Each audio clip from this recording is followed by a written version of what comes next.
Hi, I'm Gabriel and this is Learning English Path. And in this lesson, I'm going to teach you the difference between e.g., i.e., and etc.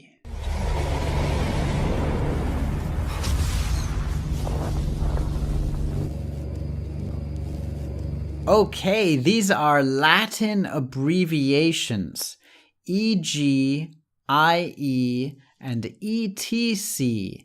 And you will find these abbreviations often in written English.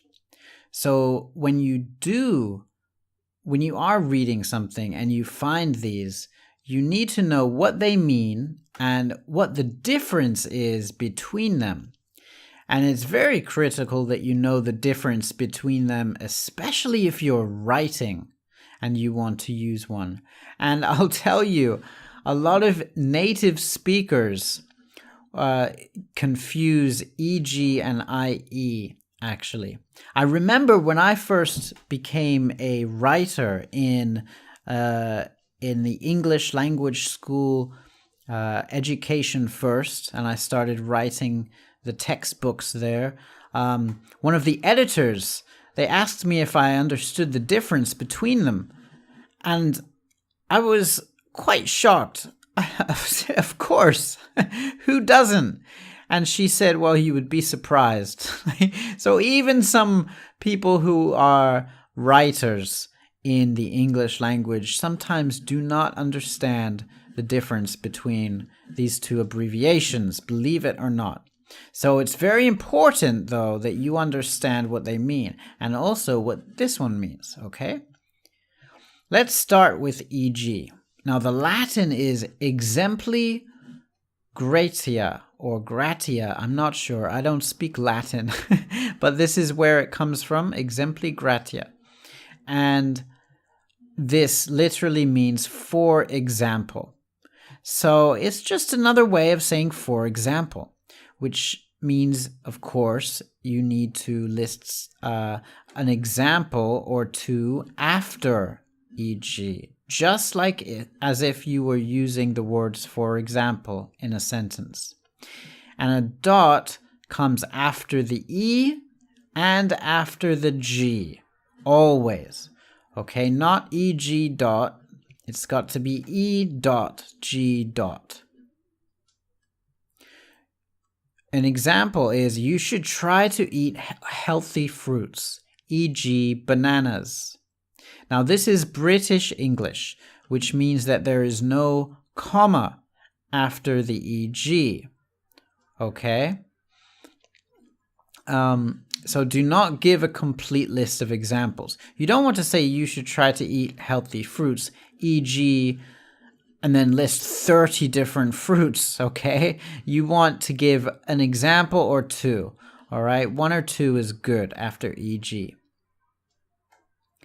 And yes, like I said, without a comma afterwards if you're writing in British English.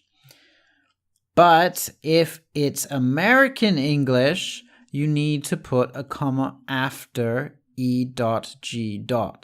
So you put the dot and then the comma, all right? That is American English.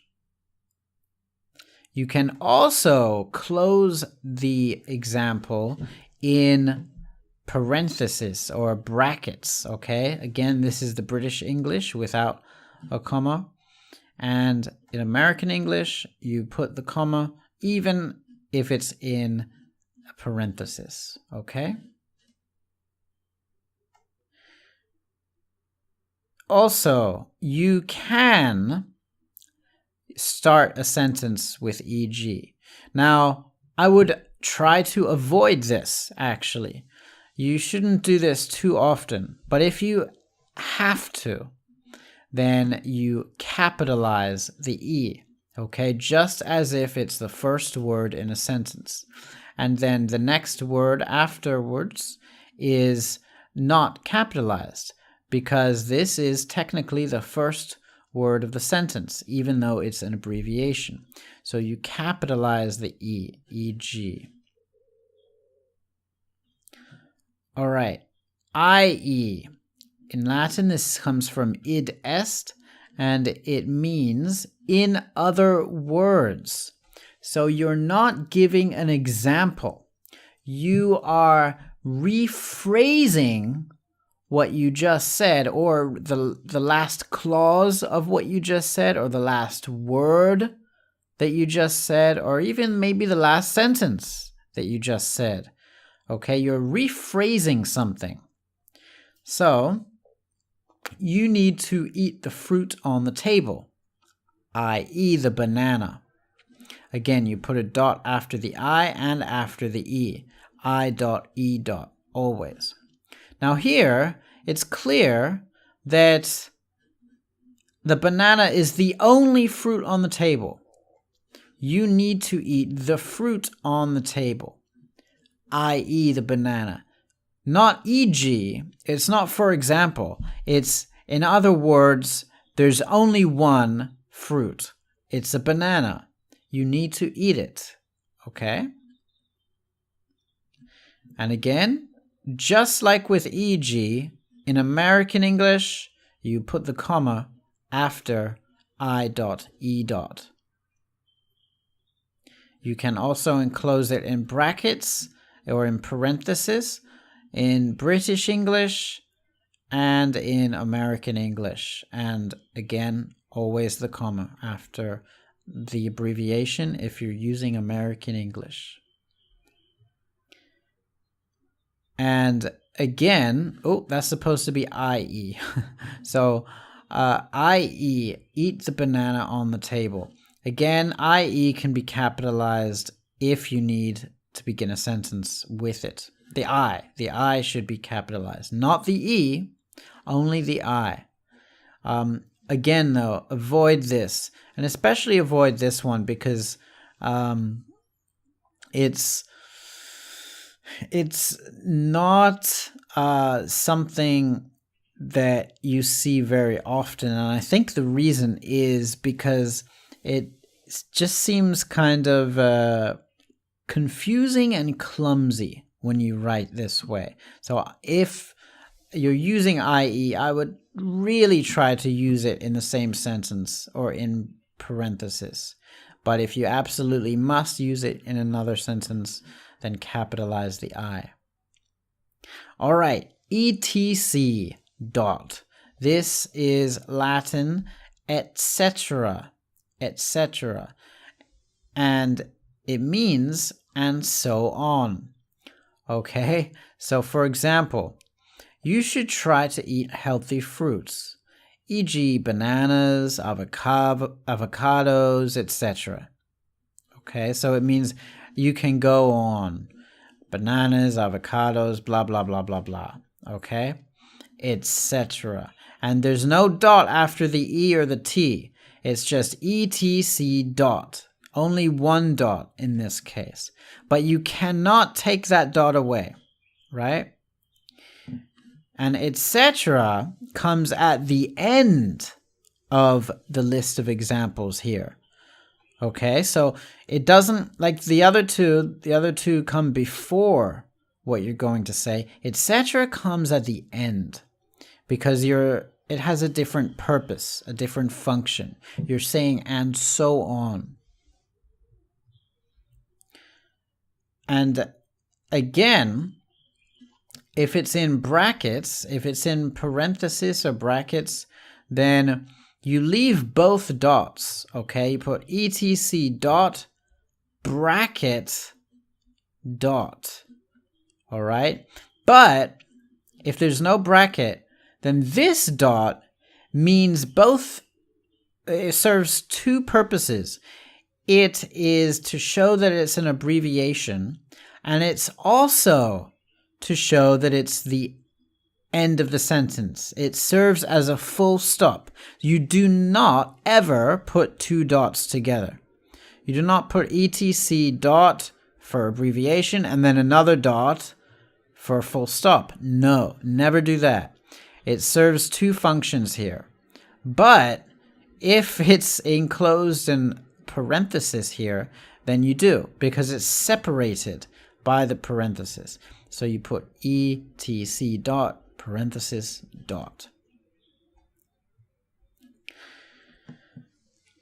You should try to eat healthy fruits such as bananas, avocados, etc. so that you feel more energetic. Now here it's in the middle of the sentence, and you can do that. Just like you can with EG and IE. You can put etc. in the middle of the sentence, and you're still talking about what came before. Bananas, avocados. But then you're just continuing the sentence with another clause. And you always keep the dot, even though it's got a comma afterwards, okay? So let's do some quick exercises, some fill in the gaps. You tell me whether it should be EG, IE, or ETC, all right? During dinner, we often talk about the news, such as politics, new movies. All right, leave your answer in the comments. All right, leave all of these answers in the comments. So that's question 1. Tell me in the comments what the answers are. Number 1. Number 2, I understood a little, but I didn't understand everything she said. The information about the website. Okay, what's this one? Tell me in the comments. Question 2. Question 3. I saw you throw the paper on the ground. Please don't litter here. Pick up the paper. Okay, what's this? That's question 3. Question 4. The house was enormous, with 5 bedrooms, 3 bathrooms, and 2 kitchens. It was a mansion.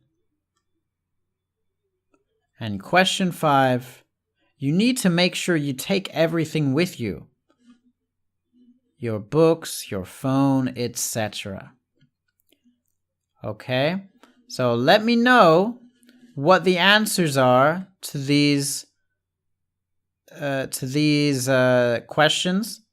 And if you want to learn English with songs, then make sure you click on the link in the description to get my free PDF guide to 101 songs to learn English, where I give you 101 songs and a whole page of exercises that you can use to help you to study English with that song. And please do subscribe if you haven't already. I'm releasing 150 video lessons on YouTube in 2019, and I want to make sure that you keep learning and keep going.